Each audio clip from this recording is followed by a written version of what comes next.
9h30, 11h, Culture Média. Thomas Hill. Merci beaucoup d'être avec nous pour la suite de Culture Média. Dans un instant, nous recevrons Santa qui vient avec sa victoire de la musique raflée vendredi soir. Mais on est toujours avec Clémentine Célarié qu'il ne faut pas louper demain soir sur M6 dans sa nouvelle série Mémoire vive. Et on va se plonger dans quelques-uns de vos souvenirs grâce à des petits sons. Voici le premier.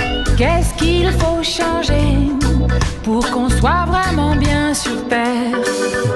Toutes les marées noires, c'est pas du hasard. S'ils nous volent mon avenir et puis tous mes souvenirs, ça leur fait pas peur. C'est infernal, mais c'est normal. Pas mal, hein? Ouais, c'est bien. Un peu air pur et hop. En 2007, ça duo avec Véronique Sanson. Elle est géniale, cette femme, elle est incroyable. C'est une amie à vous? Une amie, moi de toute façon je vois personne parce que je travaille tout le temps, donc je n'ai pas de vie sociale, je le dis, c'est comme ça, voilà. On me dit c'est très mal, écoute, c'est comme ça. Donc pour l'instant en tout cas, parce qu'il y a plein de chantiers de choses. Non mais j'ai un souvenir extraordinaire, puis je trouve que c'est une femme, c'est un exemple de force, de talent, de lumière, elle est incroyable, Véronique Sanson. Non, j'ai dû la décevoir parce que mais elle est venue vers moi, elle m'a proposé qu'on fasse un duo et moi j'étais très très heureux, je sais même plus quand c'était. 2007. Voilà, et on l'a fait, et c'est un souvenir.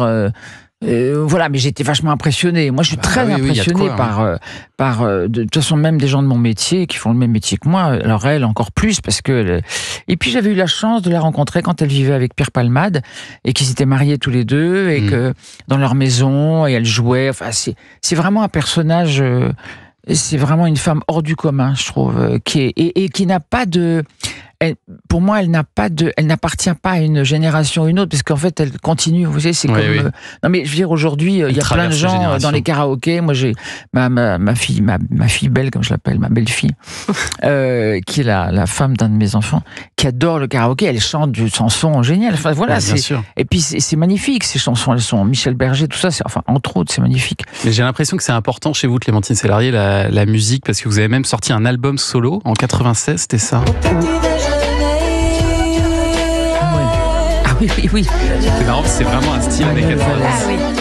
Ouais. S'y replonge direct. Pas si éloigné du style Véronique Sanson, quand même. Mais j'ai sorti aussi un album avec mes enfants, mes gros.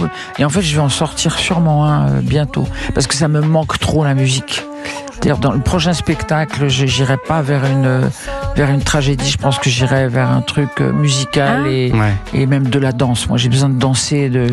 Ah oui, non, parce que vous savez, on vous associe à vos rôles quelquefois. Et puis vos rôles ont une emprise sur vous aussi, forcément, surtout au théâtre, quand vous êtes parti pour 2 ans avec un personnage. Et autant j'adore ce personnage, Gabriel de Mirmont, en ce moment, qui a été créé par David Lelahello. Je le dis, c'est son roman qui s'appelle Je suis la maman du bourreau, et c'est magnifique. C'est magnifique. Ouais. Mais voilà, j'ai aussi envie de faire des choses plus joyeuses. Mais c'est pas plus joyeux, c'est plus puissant aussi, mais avec plus de lumière peut-être. Ouais. Parce que moi j'aime la tragédie, j'aime les Italiens, parce qu'eux ils font des comédies tragiques ou des tragicomédies, ça j'aime quand il y a les deux. Mais par exemple, vous voyez Emilia Pérez, que moi j'ai adoré, j'ai adoré ce film.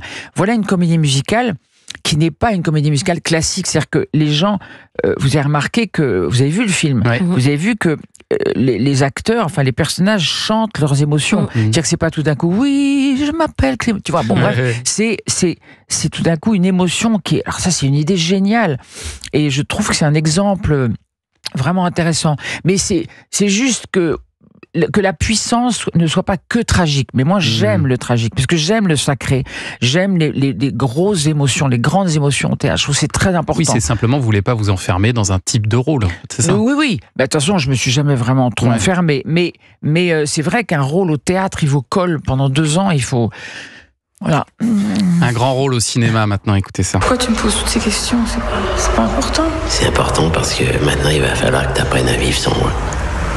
Mais non, puisque c'est une erreur judiciaire. Ils vont bien s'en apercevoir un jour, pas des trucs comme ça.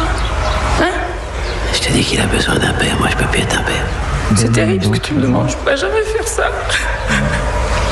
Si, tu pourras. Non. Mais si, parce que t'es fort. Non, je suis pas forte. Pas maintenant. C'était très belle cette scène, un extrait des Misérables adapté librement au cinéma par Lelouch, avec Jean-Paul Belmondo. Ah oui, entendre cette voix, elle est tellement belle, la voix de Belmondo. Vous gardez quel souvenir de ce tournage ? Extraordinaire. J'allais vous dire qu'en fait, c'est marrant, on est toujours imprimé, enfin moi en tout cas, dans une scène comme ça, par le personnage de Fantine, qui retrouve l'homme qu'elle aime et qui la supplie elle supporte pas l'idée qu'ils vont pas se revoir, etc. Mais il y a un mélange aussi de moi, Myriam, je m'appelle Myriam, Clémentine, qui est devant Belmondo. C'est-à-dire qu'il y a plein d'émotions qui se mêlent, et on ne sait plus où est le...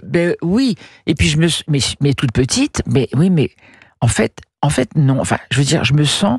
Cet homme était d'une telle générosité, d'une telle intelligence, d'un tel talent, qui vous donne l'impression que il vous a toujours connu, il est avec vous. Ouais. En plus, Claude Lelouch, que j'adore absolument, qui est un ami, comme sa femme Valérie Perrin, je les adore tous les deux.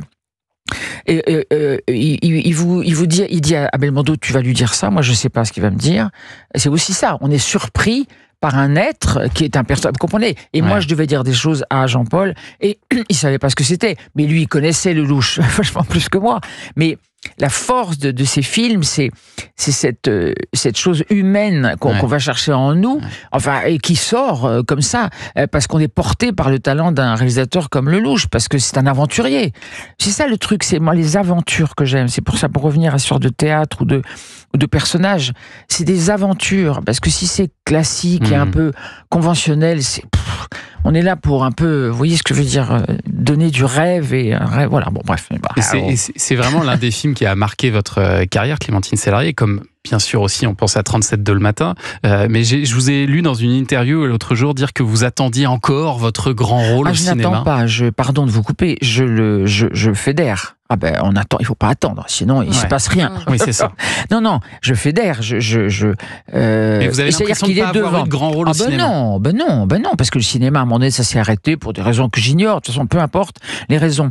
Moi, il faut créer, il faut avancer, il faut continuer, il faut se battre énormément tout le temps, c'est tout le temps. Mais c'est comme ça. Et vous voyez, Mémoire vive, ce qui est formidable, c'est que c'était un héros. C'était une série turque, c'était un héros. Et ils l'ont transformé en femme. Et ça, c'est chouette. Et ça, c'est grâce à toutes ces femmes qui se battent. Et il y a une femme que je voulais citer, c'est Geneviève Emmanueli, qui fait une copine qui a un Alzheimer plus avancé dans la série. Oui. Elle est géniale, cette actrice. Mais voilà, il faut avancer, il faut créer, parce que sinon, personne ne le fera pour nous, quoi. Et c'est ce que vous faites très bien, Clémentine Célarié, avec cette nouvelle série Mémoire vive, à voir demain soir sur M6. Merci d'être venu nous revoir. Merci à vous de nous soutenir, c'est génial. Merci Clémentine Célarié.